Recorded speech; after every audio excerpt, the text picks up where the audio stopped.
Está, ¿de acuerdo? Pues tiene en primer lugar la palabra doña Sagrario Bustabat, cuando quiera. Bueno, buenos días, señora. Señores.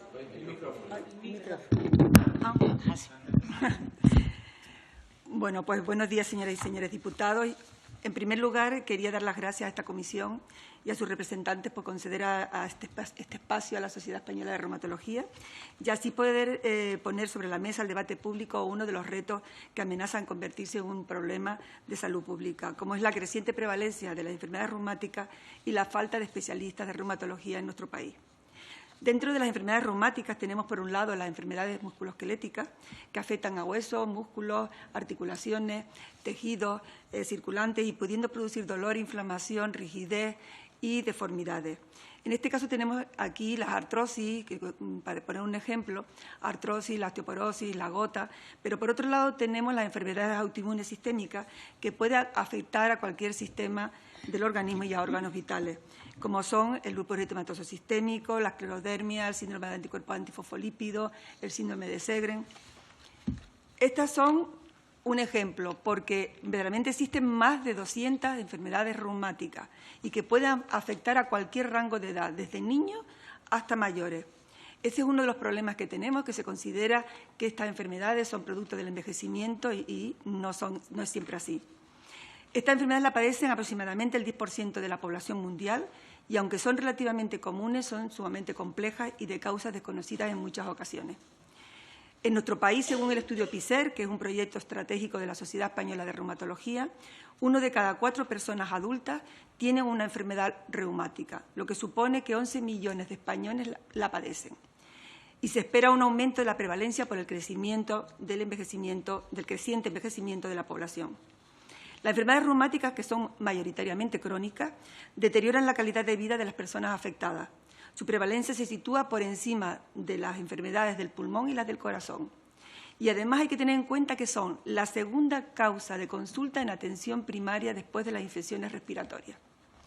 Otro dato muy importante y que también es preciso considerar es que en España son la causa del 24% de las incapacidades temporales y el 50% de las incapacidades permanentes.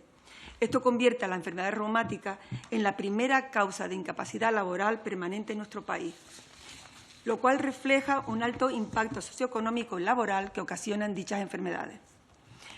Permítanme, desde mi posición de presidenta de la Sociedad Española de Reumatología, que dedique una parte de mi intervención a compartir con ustedes la labor que realizamos desde nuestra sociedad. Nuestra sociedad cumple una función fundamental impulsando la docencia para mejorar la formación de los médicos. Ha quedado demostrado que al tratarse de una especialidad con una enorme expansión es fundamental la investigación y la formación continuada para determinar tanto las causas como el tratamiento de las enfermedades reumáticas que no cesan en avance científico.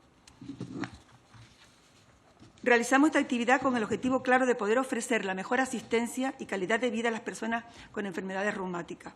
Y para ello también trabajamos y contamos con el apoyo de las asociaciones de pacientes, a quienes reconocemos que ejercen una labor fundamental tanto con los pacientes como con sus familias.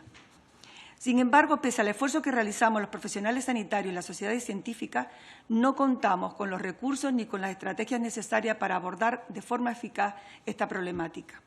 Según el estudio Realidad de Reumatología en España y sus comunidades autónomas antes de la pandemia, la tasa media de especialistas en reumatología por 100.000 habitantes se establecía en 2,17, una cifra muy inferior a otras especialidades implicadas en el abordaje del aparato locomotor, como por ejemplo puede ser ortopedia y traumatología, que es 9,6 especialistas por 100.000 habitantes. Es evidente, como ven, que tenemos un déficit de especialistas en reumatología, pero existen variaciones dependiendo de las comunidades autónomas y vemos, por ejemplo, Asturias, 1,2 especialistas por 100.000 habitantes, Castilla y León 1,4, Extremadura 1,7 y Aragón 1,8. Y por ello uno de los motivos por los que estamos aquí ante ustedes es el de sentar las bases de una colaboración para elevar el debate político en torno a las necesidades de disponer de los especialistas de reumatología suficientes para atender a las necesidades no cubiertas de las enfermedades reumáticas. Una correcta previsión profesional y coordinación contribuirá enormemente a mejorar la atención y derivación del médico de atención primaria al reumatólogo, evitando así las largas esperas que puedan hacer que aparezcan lesiones graves y evitar la discapacidad que esta enfermedad puede generar. El abordaje precoz y el seguimiento estrecho para detectar los brotes inflamatorios y aplicar la estrategia terapéutica adecuada minimizan notablemente los costes directos e indirectos que suponen estas enfermedades. Los costes derivados de una enfermedad mal controlada son muy superiores a una bien controlada. Somos conscientes en la Sociedad Española de Reumatología del esfuerzo que se viene haciendo desde las instituciones públicas por situar las desigualdades sociales en salud como una prioridad en la política sanitaria. No obstante, en lo que afecta a las enfermedades reumáticas, aún queda un largo camino por recorrer. Estas patologías están íntimamente ligadas a los determinantes sociales de la salud, especialmente marcadas por el envejecimiento, el género, el entorno social y el ámbito territorial, produciéndose situaciones de inequidad en los accesos a servicios sanitarios que cuenten con especialistas de reumatología. Permítanme que les muestre un ejemplo a través de una serie de datos. En el informe Mujer y Salud 2008-2009 en España se señala que es 1,5 veces más probable que las mujeres vean limitada su actividad a causa de una enfermedad crónica en comparación a los hombres, independientemente de su edad, la clase social, el nivel cultural o la situación laboral. En el caso, por ejemplo, de la artritis reumatoide, tenemos que tiene una prevalencia global de entre 0,5 y el 1% de la población adulta. Esto supone que hay 200.000 españoles afectos de esta enfermedad.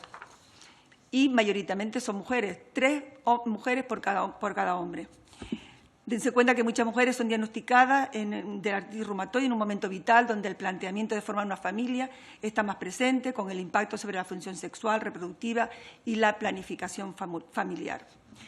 En el caso de la artritis reumatoide, por ejemplo, la probabilidad de que una remisión sostenida, pensemos que son enfermedades crónicas que no se curan, es mucho mayor cuando el tratamiento se instaura en las 12 primeras semanas desde el inicio de los síntomas.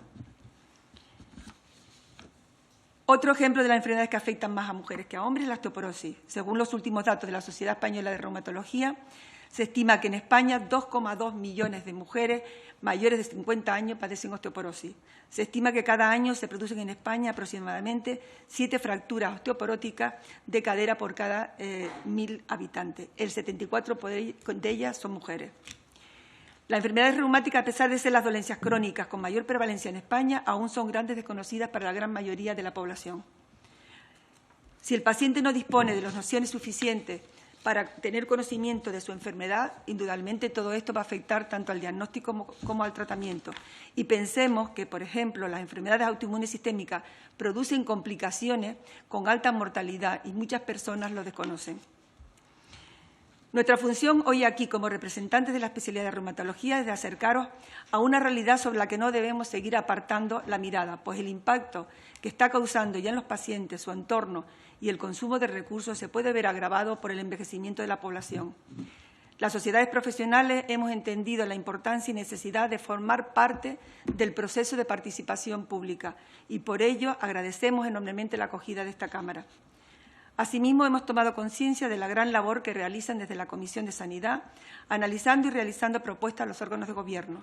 A partir de aquí, depositamos nuestra confianza en ustedes para mejorar el conocimiento y visibilidad de estas enfermedades en la sociedad y sus instituciones a través de la iniciativa política. Creemos que una mayor sensibilización de la opinión pública producirá mayor conocimiento de estas enfermedades. Articular soluciones que contribuyan a la mejora en el abordaje de las enfermedades reumáticas.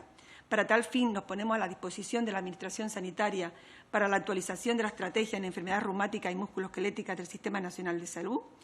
Y, finalmente, la más urgente, instar al Gobierno y a las comunidades autónomas a adecuar las ofertas de formación de plazas MIR a las necesidades tanto presentes como futuras. Sobre este último punto, pues mi compañera, la doctora Susana Romero, va a compartir con ustedes la situación de la especialidad. Así que, sin más, le cedo el turno de palabra a la doctora Susana Romero, que es vicepresidenta de la Sociedad Española de Reumatología. Muchísimas gracias. Muchas gracias. Y tiene la palabra la doctora doña Susana Romero. Muchas gracias. Lo primero también expresar mi agradecimiento por esta oportunidad que nos dan para venir a explicar las circunstancias de los pacientes con enfermedades reumáticas y de los médicos especialistas que nos dedicamos a su atención. Mi intervención va a ser breve porque soy consciente de lo apretado de sus agendas y porque la presidenta de la Comisión ya nos ha comunicado que teníamos un tiempo limitado, ¿no? Entonces, voy a centrar, antes de exponer la situación tanto de los pacientes reumáticos como de la reumatología, voy a intentar contextualizarlo y explicar en breves palabras cuál ha sido la evolución de la medicina y cuál es la razón de existir de la especialidad de reumatología. Bueno, a los inicios en las disciplinas médicas había solo dos disciplinas, el área de la medicina interna y el área de la cirugía. Con el avance en el conocimiento, cada vez se hizo más inabarcable el poseer todo el grado de conocimiento que requiere la correcta atención de los pacientes. El avance en la investigación, en el conocimiento etiopatogénico de las enfermedades, ha hecho que las especialidades del área médica se dividiesen de tal manera que hoy en día los pacientes con patología cardiológica son atendidos por cardiólogos, los pacientes con patologías respiratorias por los neumólogos y los pacientes que tienen enfermedades médicas del aparato locomotor o enfermedades autoinmunes sistémicas son atendidos por los reumatólogos, y así consta en nuestro programa de formación de la especialidad, con un apartado muy importante y definido de las patologías autoinmunes sistémicas. Bueno, uno de los problemas a los que nos enfrentamos con nuestra especialidad es el nombre de la especialidad, porque la mayor parte de la población asocia la reumatología a lo que llaman reuma, ¿no? Entonces, que lo identifican con una de las patologías más frecuentes que trata la reumatología, pero una de las más de 200 que atendemos, ¿no? Que es la artrosis. Entonces, el primer problema al que nos enfrentamos es el desconocimiento por parte de la población de lo que es la especialidad y de lo que los reumatólogos podemos aportarles, el desconocimiento incluso por parte de otros especialistas, esto cada vez menos porque las generaciones jóvenes cada vez están más entrenadas en el conocimiento de la especialidad, y por otra parte también el desconocimiento por parte de los gestores. Incluso en los planes de formación de especialidades como medicina familiar y comunitaria, a veces la rotación por reumatología se sustituye por la rotación por otras especialidades que no tienen mucho que ver con la nuestra, ¿no? Entonces, dicho esto, y teniendo en cuenta la alta prevalencia y, como ha dicho mi compañera Sagrario, la repercusión que tiene el no abordar tempranamente y adecuadamente estas enfermedades, pues me gustaría expresar y resaltar el derecho que tienen los pacientes con enfermedades reumáticas a ser atendidos por aquellos especialistas que están específicamente entrenados en su abordaje y en su tratamiento.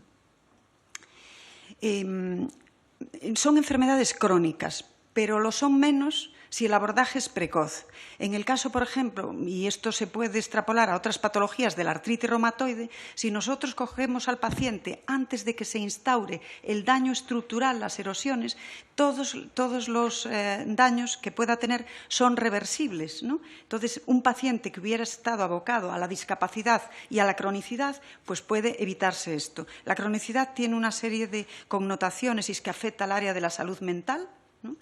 Este tipo de enfermedades son, como ha dicho la doctora Bustabat, tienen una serie de condicionantes de género, son más frecuentes en mujeres, también sujetas a diferentes condicionantes sociales, ¿no?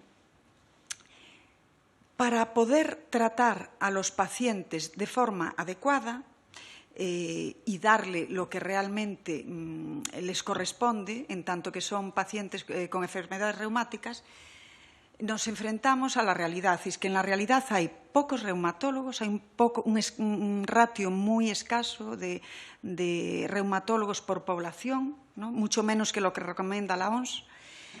Hay pocas plazas acreditadas para la formación MIR en especialidades en reumatología, 86, de las que solamente se han ofertado 82, es decir, aún se han ofertado menos plazas que las que estaban acreditadas. Pero 86 plazas acreditadas para una especialidad que aborda una patología de tan alta prevalencia consideramos que es muy escasa, ¿no? Nos encontramos también con otro problema, que es el de la reumatología vaciada.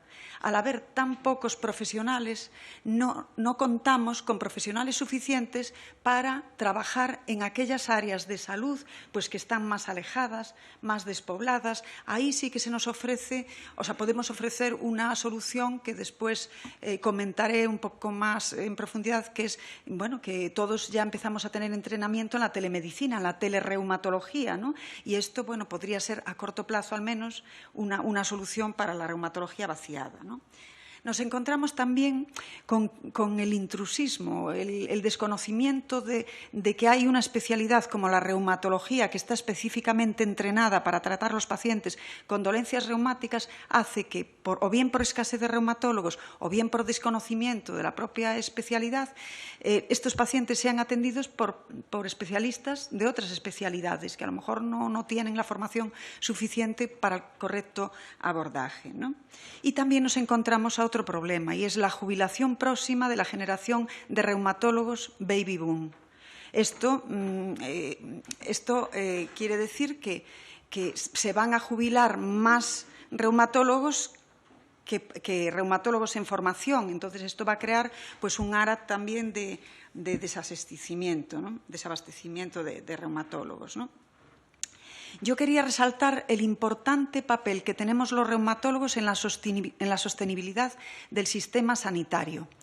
Y esto se debe a que si abordamos los pacientes tempranamente, va a disminuir el grado de discapacidad, va a disminuir la utilización de recursos sanitarios en tanto en cuanto supone las complicaciones de estas enfermedades, pues mayor asistencia a urgencias, mayor número de prótesis, esto contando con los costes directos que derivan de las enfermedades reumáticas mal controladas, porque luego los costes indirectos son también elevados, ¿no? Y ya no hablemos de los costes intangibles, ¿no? Que son el malestar y la afectación de la salud mental para los propios pacientes, para su entorno familiar y laboral, que se ve afectado por tener dentro del ámbito familiar a un paciente con una enfermedad reumática, ¿no? Pero también que son pacientes generalmente en jóvenes, a pesar de lo que se cree, que en vida laboral activa y supone también bajas laborales y una falta de productividad, ¿no? De estas personas. Uno de los objetivos que tenemos como especialidad es que los pacientes con enfermedades reumáticas lleguen y puedan vivir como si no tuviesen la enfermedad. Y esto hoy lo podemos conseguir. Lo podemos conseguir porque tenemos estrategias con demostrada eficacia para evitar la discapacidad en estos pacientes cuando son abordados de forma temprana y precoz, y porque hacemos un seguimiento estrecho para confirmar que estos pacientes siguen manteniendo la remisión que tratamos de conseguir, ¿no? Bueno, no me voy a extender mucho más, simplemente querría resaltar el papel de la Sociedad Española de Reumatología. Es la única sociedad científica que tiene una unidad propia de investigación. Es una sociedad científica muy implicada en la formación de los reumatólogos. Todos los fines de semana hay una oferta formativa súper amplia, ¿no? Y ahora también acabamos de poner en marcha un máster de enfermedades autoinmunes para que los reumatólogos que así lo soliciten puedan profundizar aún más en este tipo de patologías, ¿no? Entonces, ya para acabar, resaltar que nuestro deseo de que se reconozca el derecho de los pacientes a ser atendidos en términos de excelencia por aquellos especialistas formados para ello, que nos gustaría que se creasen más plazas asistenciales. Bueno, pues por una parte para dar cabida a estas necesidades de los pacientes con enfermedades reumáticas, y también porque en tanto en cuanto las plantillas sean adecuadas se podrán establecer más unidades de formación de médicos especialistas en reumatología. Nos gustaría también acreditar más unidades de formación, y para ello también sería necesario revisar los criterios de acreditación, porque los criterios que se utilizan a día de hoy están obsoletos, y los avances en la especialidad, los avances en el conocimiento de la especialidad lleva a que algunos de estos criterios incluso vayan en contra de criterios de calidad, como por ejemplo, el número de ingresos hospitalarios. Hoy en día tenemos ingresos hospitalarios para los pacientes más graves, pero muchos pacientes también los podemos manejar en los hospitales de día y ello disminuye los costes derivados de la atención de estos pacientes, disminuye también los inconvenientes que pudieran tener los pacientes y sus familias por hospitalizaciones innecesarias, ¿no? Y, bueno, pues una serie de criterios que también les podremos proporcionar y que han sido elaborados en colaboración con la Comisión Nacional de la Especialidad. Bueno, nos gustaría también ser parte de los planes de salud. En mi comunidad estuvimos como una prioridad de la estrategia Sergas cuando yo era presidenta de la Sociedad Gallega de Reumatología y, bueno, pudimos introducir la reumatología como una prioridad dentro de la estrategia y esto permitió, para la atención precoz de los pacientes, y esto permitió la creación de unidades de atención precoz que disminuyeron el grado de capacidad en la comunidad y que mejoraron, sin duda, la calidad de vida de los pacientes. Yo siempre digo que cuando yo era residente, y de esto hace ya muchísimos años, las salas de espera de las consultas parecían un parque móvil. Los pacientes venían con muletas, con sillas de ruedas. Esto hoy ya no ocurre. En nuestras salas de espera ya no se sabe quién es el paciente y el acompañante. Y esto lo debemos al avance en el conocimiento de la enfermedad y a la mejora en los abordajes, ¿no? Bueno, todo esto necesita, lógicamente, un aumento de recursos que no de gasto, porque gasto lo proporciona las enfermedades incorrectamente tratadas, por lo que comentábamos antes, por los costes directos e indirectos que derivan del abordaje de las mismas, ¿no? Entonces, hay que adaptar los recursos a las necesidades de una población de pacientes que es no desdeñable y que también van a repercutir en la población laboral activa en nuestro país, ¿no? Bueno, ya para acabar, simplemente resaltar que los pacientes con enfermedades reumáticas merecen la misma consideración que los pacientes que tienen otras patologías. Y, bueno, estamos abiertas a sus preguntas. Yo con esto acabo mi intervención. Muchas gracias. Muchísimas gracias y pasamos a continuación al turno de portavoces que deseen intervenir en este asunto. En primer lugar, tiene la palabra por el Grupo Parlamentario Vasco PNV la señora Gorospe. Gracias, presidenta. Buenos días y bienvenidas, señora Bustabat y señora Romero, y gracias por toda la información aportada. Brevemente, en relación con lo que nos comentaban, unas preguntillas.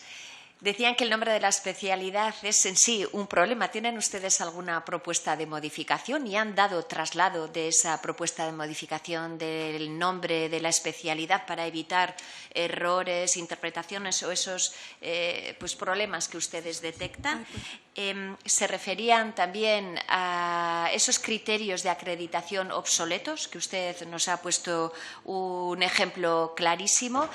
¿Han dado también traslado de qué tipo de relación han tenido con el Ministerio? Porque al final él es quien tiene capacidad de poder adecuar y actualizar esos criterios ajustándose a la necesidad. Yo creo que efectivamente, tanto en las divisiones de las especialidades, con muchos de los criterios que están establecidos, muchos de ellos han quedado obsoletos y van quedando obsoletos y más que quedarán con la evolución de la medicina en el futuro. Por tanto, es necesario hacer esa actualización continua. Pero sí que me gustaría saber si han dado traslado, cuál ha sido la respuesta que han recibido y cuál es la relación que tienen. Y, por último, ambas han insistido mucho en la necesidad del diagnóstico precoz, ¿no? Decían que la repercusión sería mucho menor si se detecta en el tiempo de forma precoz. Hay otro tipo de especialidades en el ámbito del cáncer, por ejemplo, donde se hacen screening sin que haya síntomas, donde se va a la búsqueda de esas situaciones. No sé si en su especialidad este tipo de intervenciones también serían positivas, si tienen un planteamiento, o simplemente es que cuando haya cierta sintomatología el tratamiento se dé con celeridad. No sé si hay algún tipo de screening previo que pudiera utilizarse en su caso. Muchas gracias. Muchas gracias. Y pasamos al Grupo Parlamentario Plural. Tiene la palabra la señora Cañada. Gracias, presidenta, y muchas gracias, señora Bustabat y Romero, por su intervención y su información. Si bien vosotras habéis dicho durante vuestra intervención que la afectación de la reumatología afecta también a menores o a personas no mayores, como nosotros entendemos prácticamente la enfermedad, si nos puede decir en qué número de afectación tiene la enfermedad en personas jóvenes. Sí que es verdad que normalmente se entiende que es una enfermedad que afecta mayoritariamente a personas envejecidas, o si nos pueden decir si es suficiente la atención primaria en reumatología. Creo que de su intervención han dicho que no. Si creen que el aumento de plazas MIR debería reforzarse también con la presencia de profesionales de enfermería especializadas en las consultas, cuántas plazas nuevas necesitarían en la especialidad por año, y si tienen calculado el déficit de profesionales que existe en su especialidad, y si nos pueden poner como ejemplo un país como modelo donde se trate esta especialidad mejor que en España. Gracias. Muchas gracias. Y por el Grupo Confederal de Unidas Podemos en Común Podem, Galicia en Común, tiene la palabra la señora Medel. Buenos días y bienvenidas, doctora Bustabad y doctora Romero. Simplemente unas preguntas. El déficit, ustedes nos dicen aquí que hay un déficit de reumatólogos, ¿no? De reumatólogas especialistas. ¿En qué basan ustedes esta percepción, ¿no? O este conocimiento de que existe el déficit? Quiero decir, ¿es algo que es una cosa un poco puntual debido a todos los problemas de la pandemia? ¿Es algo que viene de antes porque piensan que hay una falta de previsión, ¿no? en el Sistema Nacional de Salud, de que no se ha valorado exactamente el número de especialistas que debe haber por población o por patología, ¿no? de este tema? Porque creo que es diferente. Si es una cosa que se ha agravado ahora, que es puntual por el tema, entre otros, de la pandemia, ¿no? O es algo que ustedes ya vienen denunciando desde hace tiempo. Y quería hacerles una pregunta. ¿Conocen ustedes el informe de la Universidad de Las Palmas de Gran Canaria, el informe de la doctora Beatriz González, que es el modelo matemático que se ha pasado también al Ministerio, ¿no? De valoración de déficit o de posible superávit en un futuro, si se aplicara, por ejemplo, pues que se aumenten las plazas de médicos en las universidades o no, ¿no? ¿Conocen esto? Y porque hay el informe final, hay un informe de previsión para el año 2028 y 2035 precisamente sobre, y están todas las especialidades, incluida reumatología, ¿no? ¿Qué opinan de esto y qué les parece? Gracias. Muchas gracias. Y a continuación, por el Grupo Parlamentario Vox, tiene la palabra el señor Salva. Sí, bueno, ante todo, muchísimas gracias por su comparecencia. Ha sido muy interesante. Se ha tocado los problemas no solo de reumatología, sino de base de la programación de la medicina española en un futuro. Efectivamente, hay falta de reumatólogos, hay falta de todo, se puede decir. Pero entonces, yendo a la reumatología, no repetiré preguntas que ya han hecho, pero lo que sí es cierto es que me gustaría saber en qué tanto por ciento de la sanidad pública española hay servicios de reumatología. Es decir, que en los hospitales que yo he trabajado, en el último, siempre la reumatología era un apéndice de medicina interna. Y efectivamente, se ha hablado de intrusismo incluso entre los médicos, entre los médicos intrahospitalarios. Yo creo que aquí no quiero hablar mal de los internistas, pero bueno, pero ya sabéis cómo funciona el tema, muchísimo mejor que yo. Entonces, ¿cuántos servicios de reumatología o qué proporción de los hospitales hay servicios de reumatología con jefes de servicio adjuntos, etcétera? Después también, si es otra cosa que se ha hablado de la primaria. Efectivamente, lo que me ha gustado muchísimo de lo que ustedes han expuesto, la verdad es que me ha encantado, es el máster que ustedes realizan en reumatología. Si ese máster está abierto a todos los médicos de primaria, solo a especialistas, ¿a quién está abierto? Porque los médicos de primaria, ustedes mucho mejor que yo, que ya dejé la medicina desde que entré como diputado, la primaria está sobresaturada. Claro, hay que ponerse en el pellejo de un médico de primaria que ve, por ejemplo, puede ver 40 pacientes en una mañana. Claro, si a uno le dice que le duele un hueso, pues hombre, es muy humano. Yo no quiero criticar a los de primaria, sino todo lo contrario. Les pongo una medalla porque son héroes auténticos. Entonces, ¿qué proyecto de formación tienen ustedes para darles cuando hacen la residencia en primaria? Y si ese máster, que me ha gustado muchísimo, está abierto a ellos, a médicos, etcétera. Y nada más, y enhorabuena, y yo pues les animo a que sigan igual. Y efectivamente, también otra cosa que me ha gustado mucho, que es verdad, es que cuanta más inversión haya en reumatología, menos coste tendrá la sanidad española. Esto es obvio y sentido común. Y muchas gracias. Muchas gracias. Y por el Grupo Parlamentario Popular tiene la palabra la señora Velasco. Muchas gracias, presidenta. También en nombre del Grupo Parlamentario Popular darles la bienvenida a la doctora Sagrario Bustava y a doña Susana, a la doctora Susana Romero, ¿no? Agradecer el trabajo que hacen tanto a nivel de la Sociedad Española de Reumatología y, en definitiva, de todos los reumatólogos de España. Yo creo que es una especialidad, conozco bien, y bueno, el gran trabajo que hacen es para felicitarles y ponerlo en valor, ¿no? Y hay cuestiones que se contraponen, ¿no? Por un lado, estamos hablando de su especialidad, pues abordaría la atención de 11 millones de españoles, pero por otro lado vemos la escasez de profesionales especialistas en reumatología que tenemos en el Sistema Nacional de Salud. Eso nos lleva a que desde todos los ámbitos, desde el ámbito de la gestión, desde el ámbito de la política, hagamos una reflexión, ¿no?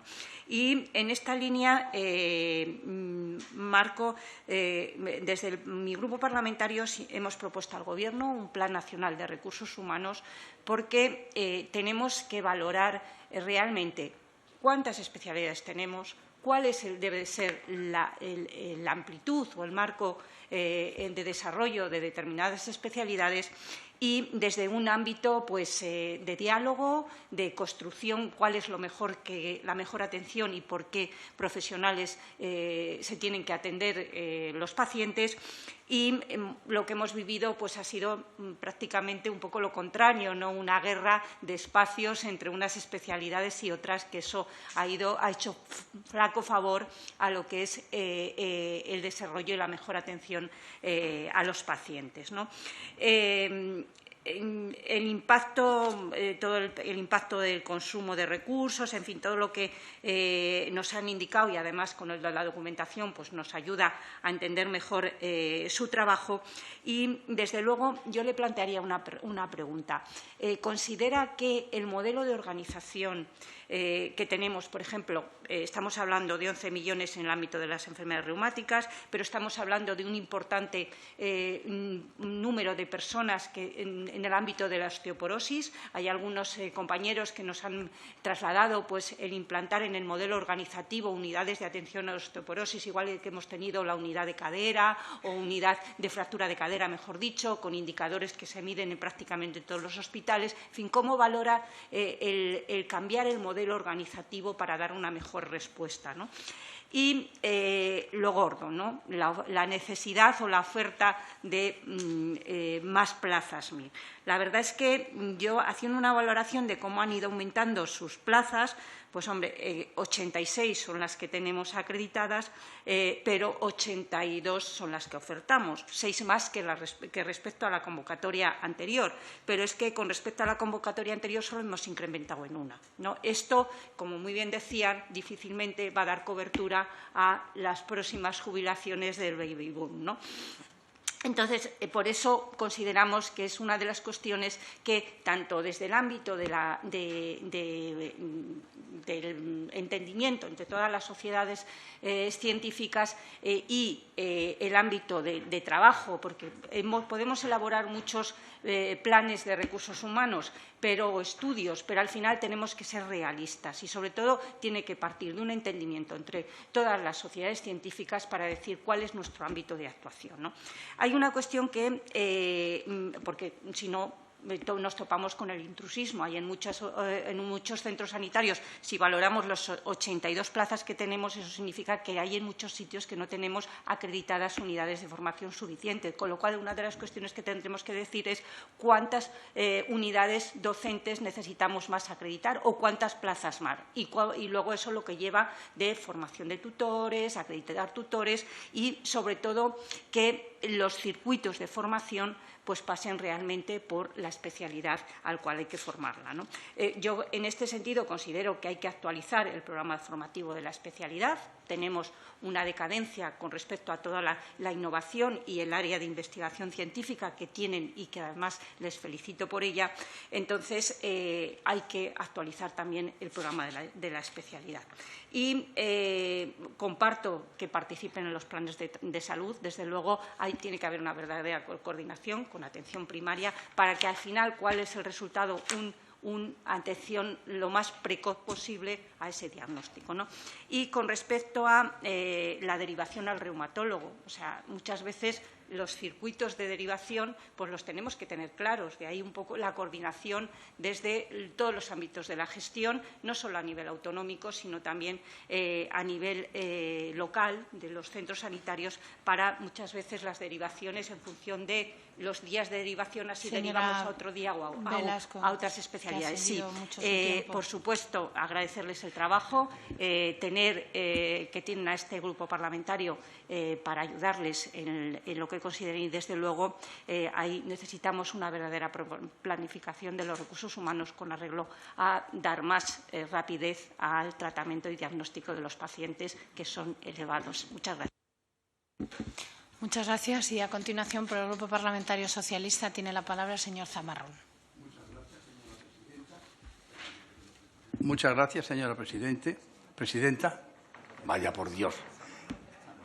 No volverá a suceder.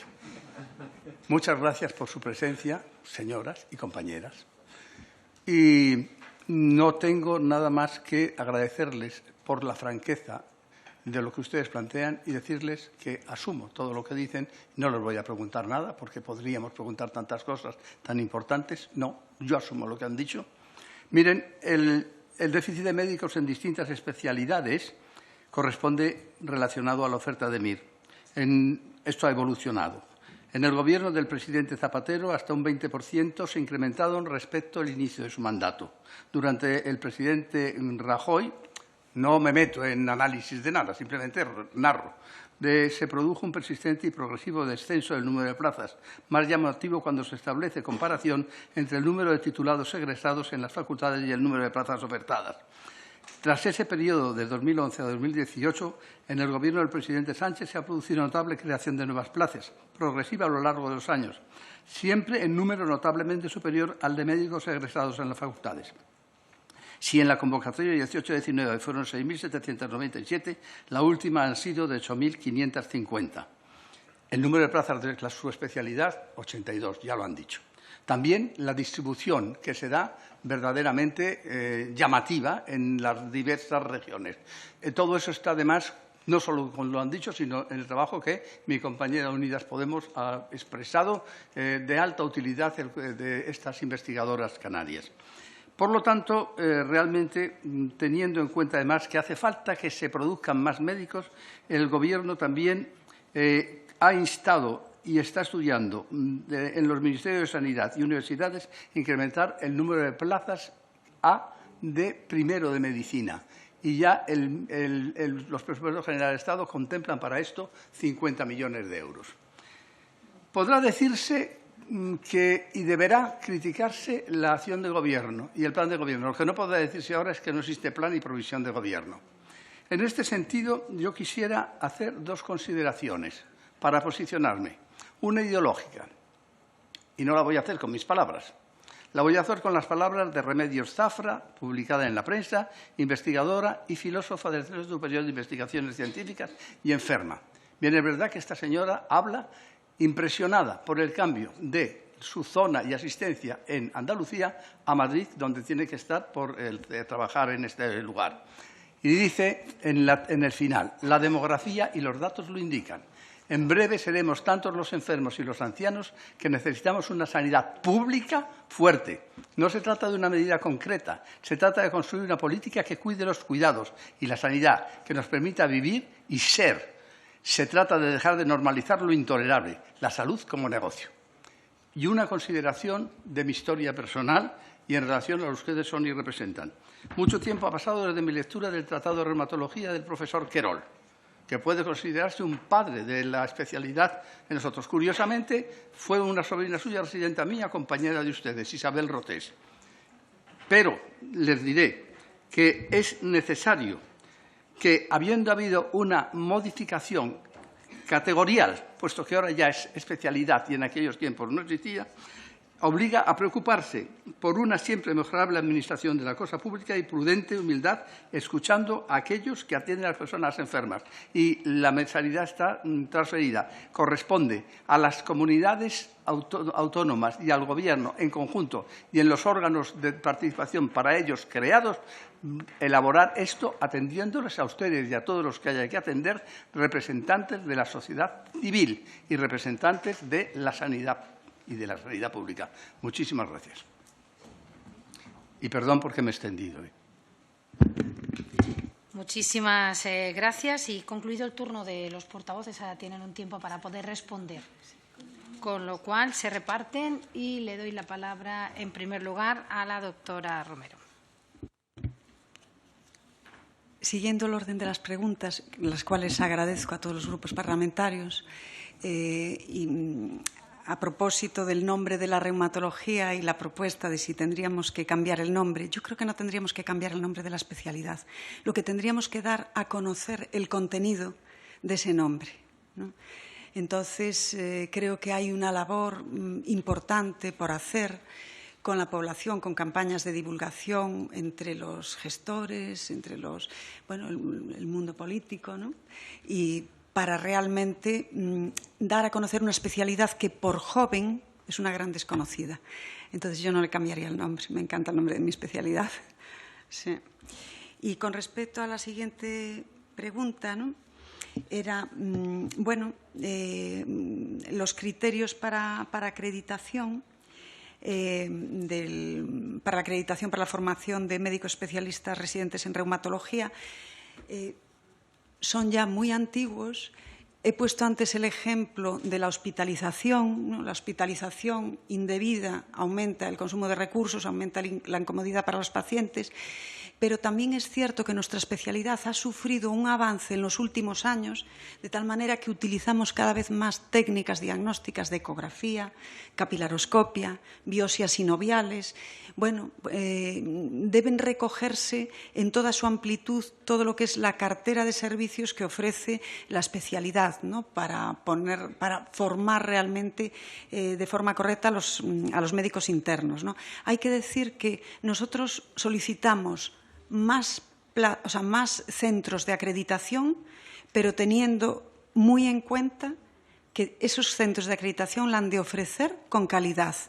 No se trata de aumentar el número de sitios, de servicios que pueden formar residentes, sino garantizar que esos residentes van a recibir una adecuada formación. Claro, si las unidades de reumatología, y digo unidades porque a veces hay solo un reumatólogo para 300.000 habitantes, en algunas áreas no hay reumatólogos, ¿no?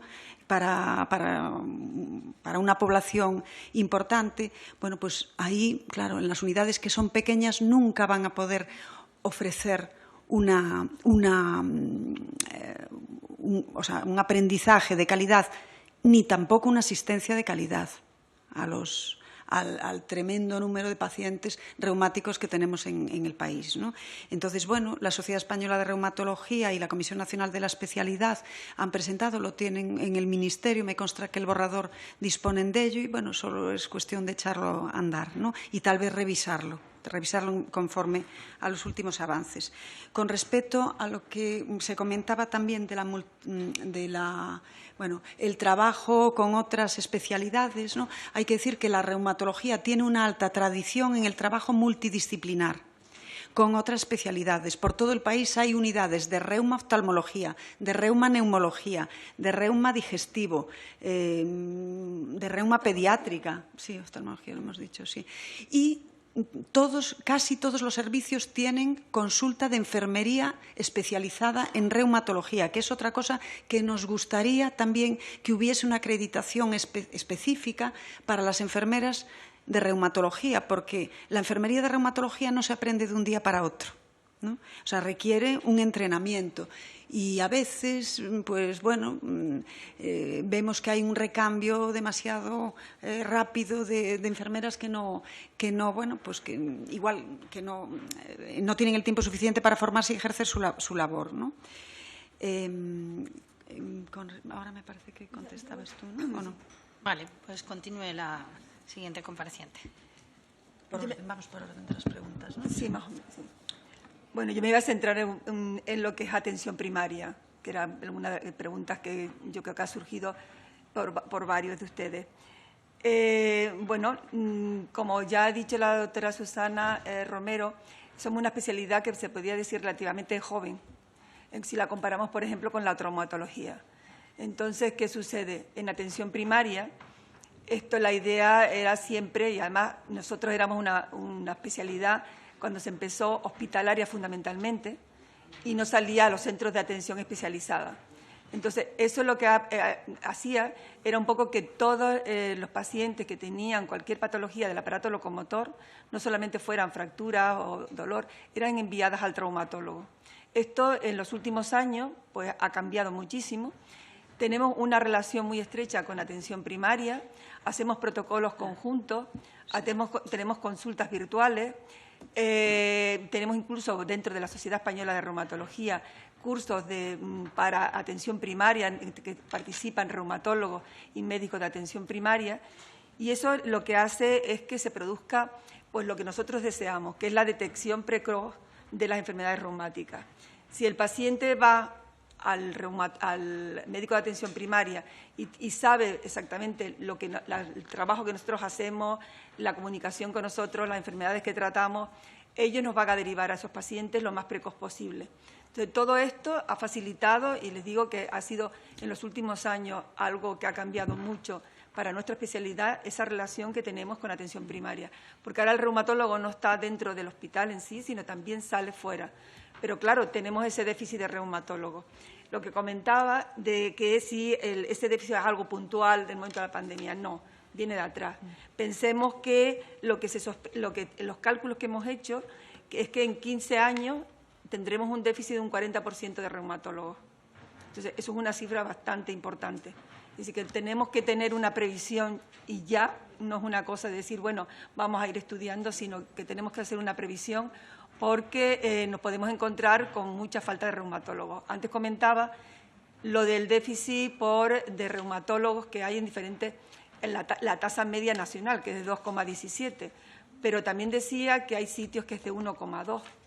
Hay hospitales que a lo mejor no tienen servicios de reumatología o que son los menos, pero a lo mejor ese servicio es una unidad, como decía mi compañera, que solamente hay una persona.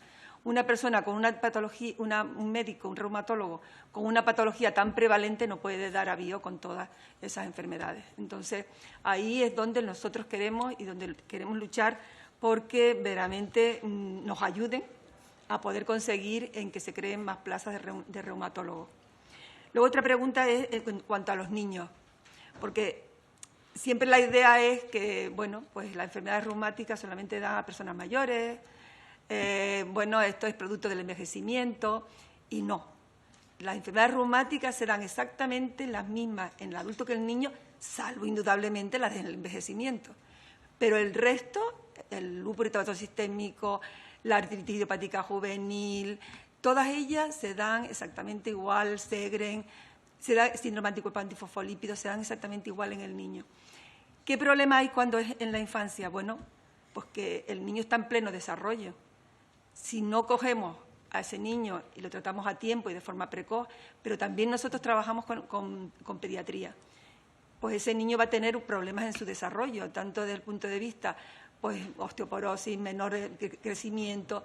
Entonces, el cortar cuanto antes hace que ese niño siga un desarrollo y pueda llegar a tener un desarrollo normal. Yo recuerdo que cuando yo empecé, ya hace bastantes años, pues los niños venían con prótesis. Niños de a lo mejor 6 o 7 años, pues prótesis de rodilla, llegaban ya a la vida adulta a lo mejor con 2 prótesis de rodilla y 2 prótesis de cadera. Eso ya no lo vemos. Entonces, para mí eso es una satisfacción enorme, ver cómo ha cambiado la medicina, cómo ha cambiado la reumatología, todas las cosas que podemos tener, que tenemos ahora mismo y que facilita que esos niños tengan una vida absolutamente normal.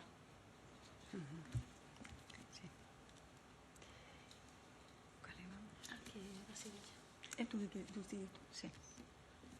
Vale, pues tiene la palabra. Sí. Bueno, con respecto a la pregunta que nos hacían antes, ¿no?, de este análisis de la posible previsión de un superávit en médico, o sea, en la formación de médicos, en las facultades de medicina. Es cierto que en la Conferencia Nacional de Decanos de Medicina también han expuesto, ¿no?, que el problema no está tanto en las facultades de medicina, que parece que también, como en la redistribución de las especialidades. Es decir, en la planificación hay especialidades que tienen superávit, ¿no?, y hay especialidades que, bueno, pues que nos quedamos cortos a la hora de formar a compañeros en nuestra disciplina, ¿no? Entonces, teniendo en cuenta que la próxima jubilación de la generación baby boom no solo va a afectar a médicos reumatólogos, sino a médicos de todas las especialidades, es probable que la formación de médicos en las facultades de medicina sea necesaria, pero también sea necesaria un análisis de las necesidades en cada una de las disciplinas de la medicina, en cada una de las especialidades, ¿no?, de las cuales hay que decir que la nuestra es la más deficitaria, ¿no?, comparándola con otras especialidades. Es muy triste ver cómo en áreas en determinadas áreas geográficas no hay un reumatólogo para poder atender a los pacientes reumáticos, ¿no? Y, bueno, yo diría una vez más que estos pacientes con enfermedades reumáticas merecen, al igual que el resto de las especialidades, la mejor atención para conseguir evitar la discapacidad y para conseguir llevar a cabo su proyecto de vida, ¿no? Y también evitar todas las comorbilidades y todas las consecuencias que tiene la enfermedad, entre ellas, y muy importante, la salud mental.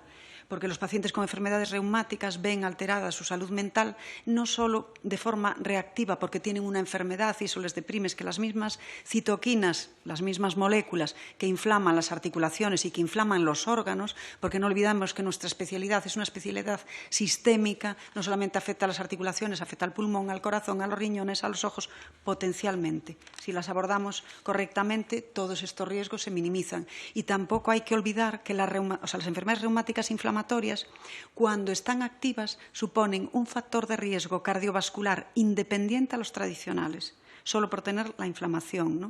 Entonces, bueno, yo creo que es un problema de patología reumática, pero es también del ámbito de la salud pública, ¿no?, en tanto en cuanto afecta a factores que están relacionados con ella, ¿no? Y yo no sé si se nos ha quedado alguna pregunta más. Bueno, muchísimas gracias por la comparecencia de ambas, a la Asociación Española de Reumatología y a las doctoras Bustabat y Romero por la comparecencia, por haber querido compartir pues, su experiencia y conocimiento de las necesidades que existen en este momento y que seguro son de enorme utilidad para esta comisión y para todos los diputados y diputadas. Muchas gracias y muy buenos días. Muchas gracias por recibirnos. recibirnos. Un breve receso para hacer cambio. Vale.